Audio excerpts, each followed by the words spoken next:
Yo,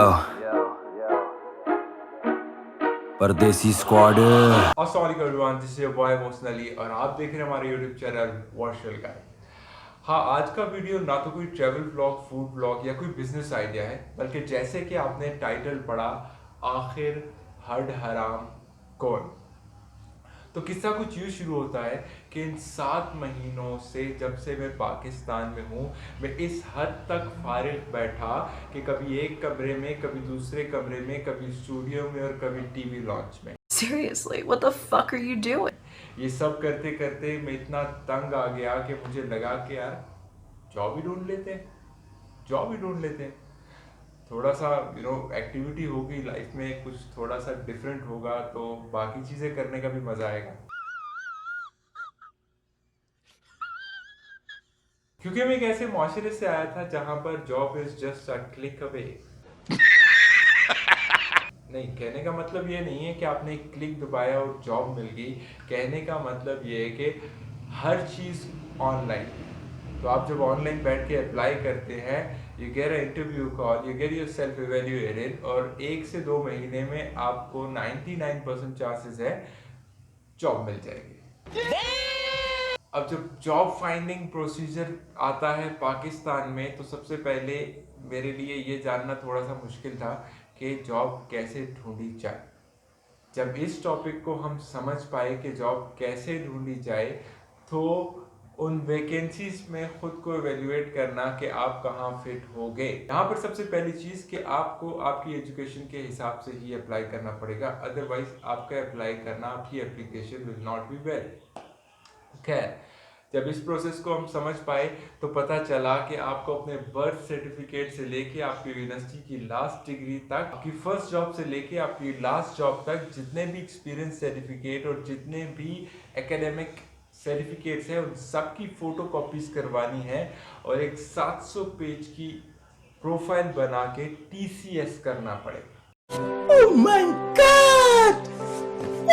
और इस सारे तकलीफ दे प्रोसेस में आपका कमोबेश 1,000 से 1,200 रुपए तक का खर्चा आ जाता है। ये एक्सपेंस करने के बाद एक ना ख़त्म होने वाली उम्मीद आपको जगानी पड़ती है कि शायद कभी कोई इंटरव्यू कॉल आए।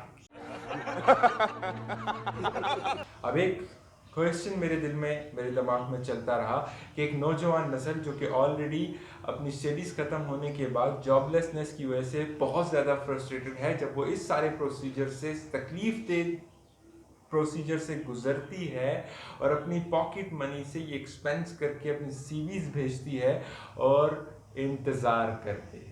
अब फॉर एग्जांपल, अगर एक बंदे को 10 से 12 जॉब्स के लिए अप्लाई करना है और एक महीने में वो 10 से 12 जॉब्स पे अप्लाई करता है, मतलब उसको 10 से 12 हज़ार रुपये चाहिए जॉब्स पे अप्लाई करने के लिए। अब एक बंदा जो कि ऑलरेडी जॉबलेस है, वो ये पैसा कहाँ से लाएगा इन जॉब्स पे अप्लाई करने के लिए? Stop it. Get some help. ना सिर्फ ये, बल्कि जब मैं अपने घर से बाहर निकलता हूँ और एबटाबाद का मेन हाईवे जिसको शराय रेशम कहते हैं, उसके ये खड्डे देखता हूँ तो मुझे समझ नहीं आता वेदर इट्स शराय रेशम और शराय शर। उससे थोड़ा सा आगे जाता हूँ और ये टूटी हुई मार्केट देखता हूँ जो कि 2013 में PTI की गवर्नमेंट आते ही तुड़वाई गई थी। तो सुनने में ये मिला था कि रोड्स का एक्सपेंशन किया जा रहा है।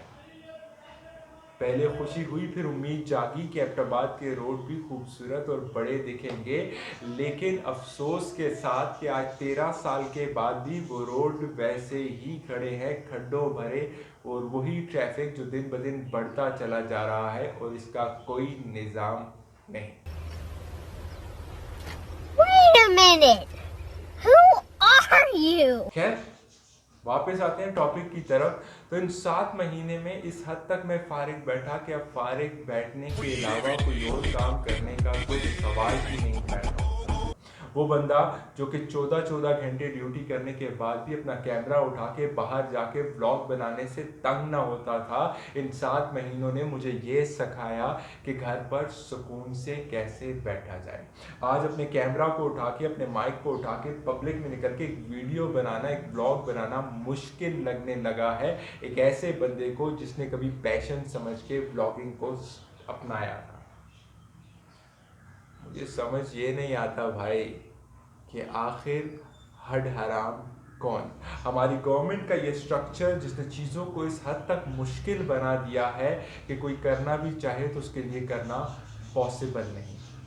रोडों पर निकलने से पहले आपके जहन में वो खड्डे आते हैं जहाँ पर कभी भी आपकी गाड़ी का टायर लग के आपके शॉक्स टूट सकते हैं, या किसी पे कीचड़ उछाला जा सकता है, या जॉब ढूंढने का वो तकलीफ दे मरहला जिसको ढूंढने से पहले उसको समझना ही मुश्किल होता है, और जेब से पर्सनल एक्सपेंस करके एक ऐसी उम्मीद जगाना जो शायद कभी ख़त्म ना हो पाएगी, या घर फारिग बैठी बैठी नौजवान नस्ल जिसको फारिग बैठने के अलावा कोई और काम ही नहीं आता। तो आज की वीडियो में मैं आपको इस सवाल के साथ छोड़े जा रहा हूं कि आखिर हड हराम कौन। हमारी government structure, job finding structure, या हमारी आवाम।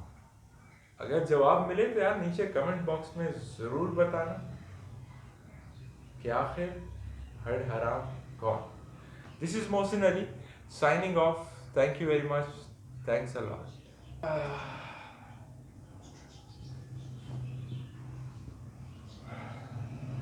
Surprise, motherfucker.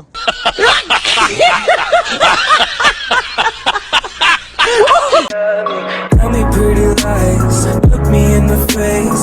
Tell me that you love me, even if